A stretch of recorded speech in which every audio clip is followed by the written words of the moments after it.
Hello, welcome to الكرامة news channel. It is 9 p.m. our time for top stories, and we start with latest developments in the Libyan state. Egyptian President Abdel Fattah al-Sisi met with Parliament member Agila Saleh Guider upon his arrival in Cairo. The visit comes within the framework of supporting the Libyan Parliament and its legitimacy by the leader of the Arab countries, Egypt. An Egyptian government source stressed that Egypt's support for Parliament resolutions and its rejection of any attempts to impose foreign guardianship on Libyan sovereignty. For his part, Chancellor Guider hailed Egypt's role in supporting the Libyan institutions. Chancellor Guider, or House Parliament Speaker, today arrived in Cairo on a visit was not announced in advance.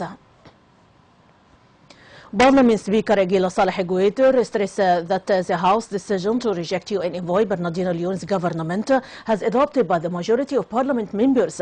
Guider noted that decision stipulated that the United Nations support mission in Libya should comply with the text of the fourth draft in the selection of the Prime Minister and his deputies, and not to choose the President of the Advisory Council of the State, a Chairman of the National Security Council, and government ministers by the mission.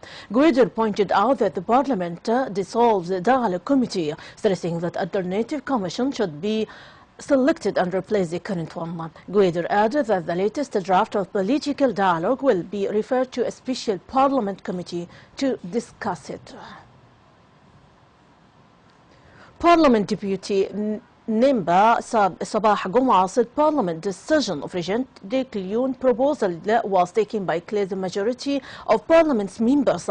Juma stressed that Parliament announced its rejection of Leon proposals of naming the head of the National Security and Chairman of the Advisory Council because it's a violation of the Constitutional Declaration and the document signed by initials. Goma noted that the Parliament approved the immediate dissolution of dialogue Commission, stressing Parliament's commitment to continue the dialogue on the study draft and supplements provided to the Parliament.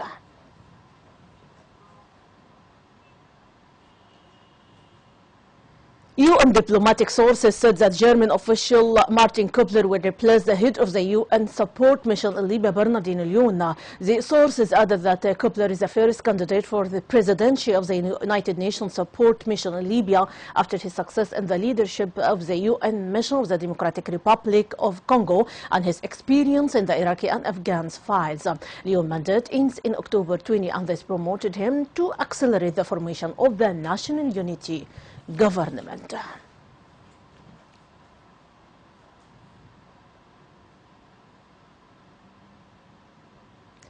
Hundreds of people celebrated in the public square in Benghazi of Parliament decision of rejecting the United Nations proposals on forming a national unity government. The celebrants carried photos of the commander-in-chief of the Arab Libyan Armed Forces, General Khalifa Haftar. The Parliament responded to people's demands who came out to denounce the government of Leon.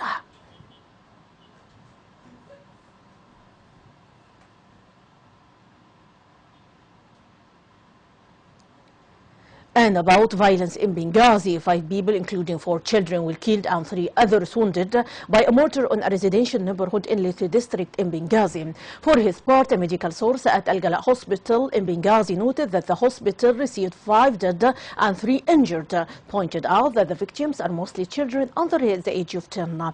The incident took place when terrorist militias launched a shell on Liti areas in Benghazi. A military source in the city stressed that no one claimed responsibility for the incident. The Arab Libyan Armed Forces engaged in a fierce war to cleanse the city of Benghazi from terrorist groups.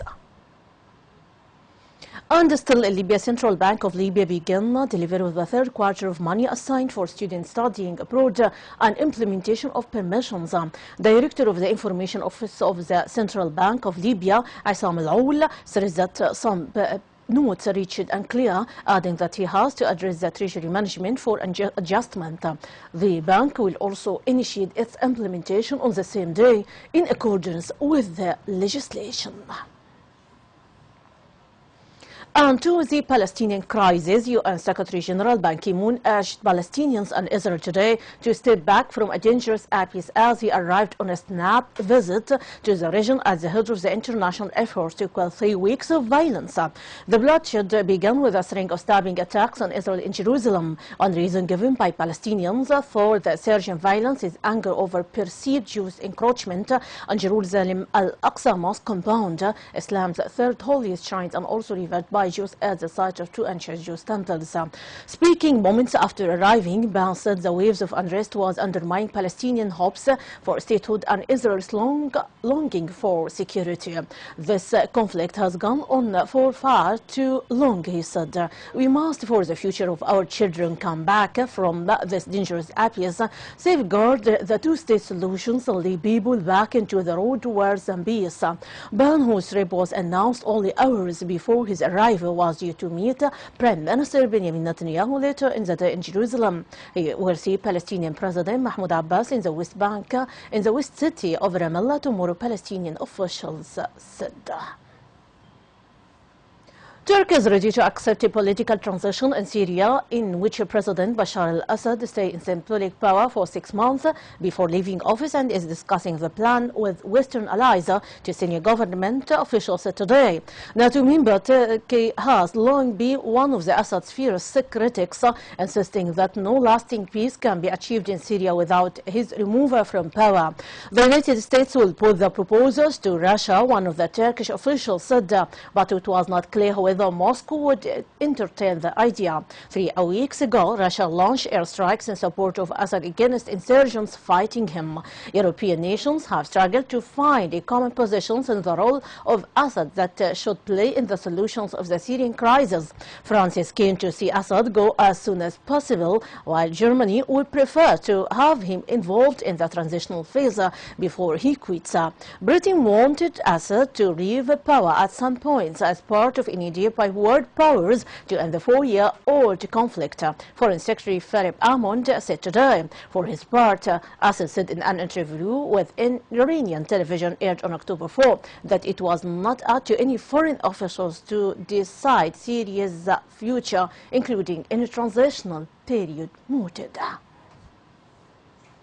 Slovenia said today it would ask the European Union to send additional police forces to its border with Croatia to help it deal with thousands of migrants streaming into the tiny country on their way of Austria and beyond.